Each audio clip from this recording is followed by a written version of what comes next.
So here we're going to look at 2015, question 4, part A. Now this is a lovely example of a question that really isn't actually as complicated as it looks. At a glance, 3 particles, one string is tight, one string is loose, one's on two are on a table, one's hanging down. It looks like a bit of a mess. But actually, if we read on down through it to what they're looking for, so part 1, the initial acceleration of Q and R. Okay, that's not so bad. Speed of Q when it's moved 3 meters. We'll come back to that when it's not so bad. And then finally, a little bit of work at the end. This question isn't quite so bad. So we're just going to keep calm, draw a diagram of what we need, and get into it. Part 1 is only looking at Q and R. So there's Q. And Q, if we double check here, is 7 kilograms. And it goes down here to R. This is on a table.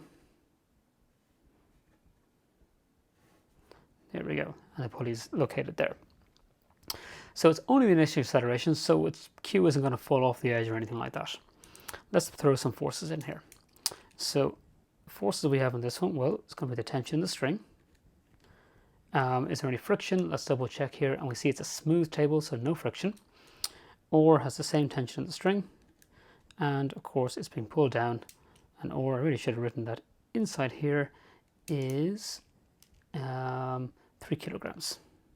Okay, you can do this better by putting your 3 inside there to be consistent. Okay, so our force going down on this one is 3g. Okay, we want our initial acceleration, so this is an F equals ma question. F equals ma. Well, for Q, the force is T, 7a. Couldn't get simpler. For or, it's worth just taking a little moment to think about it. Of course, in this one it's nice and straightforward. It's going to move like this. So the net force is 3g minus t, and that equals 3a. Alright, we're going to sub in t. So 3g minus 7a equals 3a. 3g equals 10a. A equals 0.3 g. That's our initial acceleration. Okay, this is looking better than we might have thought. Part 2 is the speed when Q is moved 3 meters. Okay, so the big question here is what's happened to that slack string with P? Well, P and Q are 0.5 meters apart. If we move 3 meters, they're now 3.5 meters apart. Our string is 3.5 meters long. So actually, the string isn't quite taut. So string, not quite taut. All right. Which means we're still looking at Q and R. So speed of Q. All right. Well, the acceleration of Q, we just figured out is 0.3 g. We know the distance it's moved is 3. We know that its initial velocity was 0 because the whole thing started from static. So what I'm seeing here is a nice little setup. If we look at all these together, v squared equals u squared plus 2as. All right, so this should drop out nicely. We are interested in v.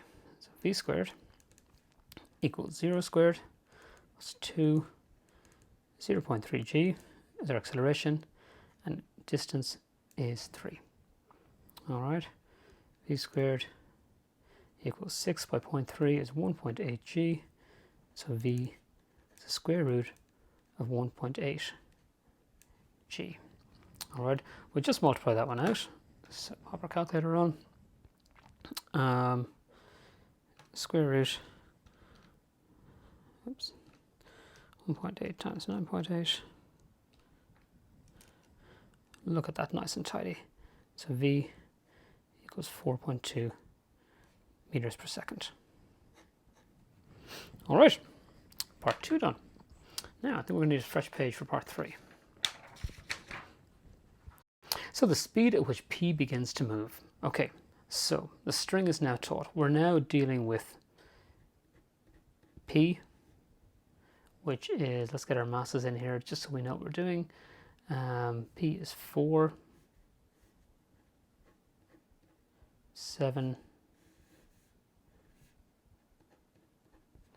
and or is 3.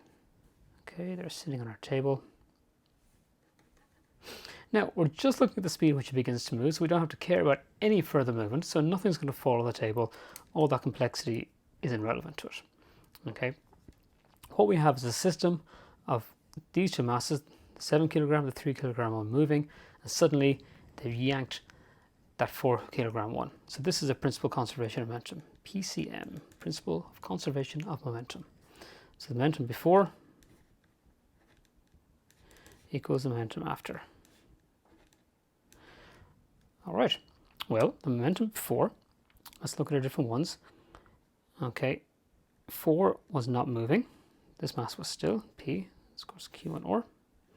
Q was 7 kilos, and if we look back here, we will find, that's of course not the wrong page, apologies. We very helpfully in part 2 figured out the speed just before the string went taut, which is 4.2. All right, 4.2. Or is connected, so it's moving the same speed, 4.2.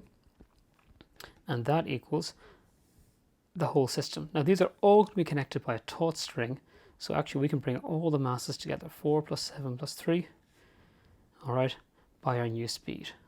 Okay, we're going to keep calling that V. I know it's a different V to before.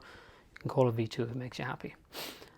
So, bit of housekeeping here. This is going to be very nice. 7 and 3 are 10, so 10 by 4.2 is 42. And that is going to equal 14 V equals 3 meters per second. Actually quite a nice little tidy question in the end.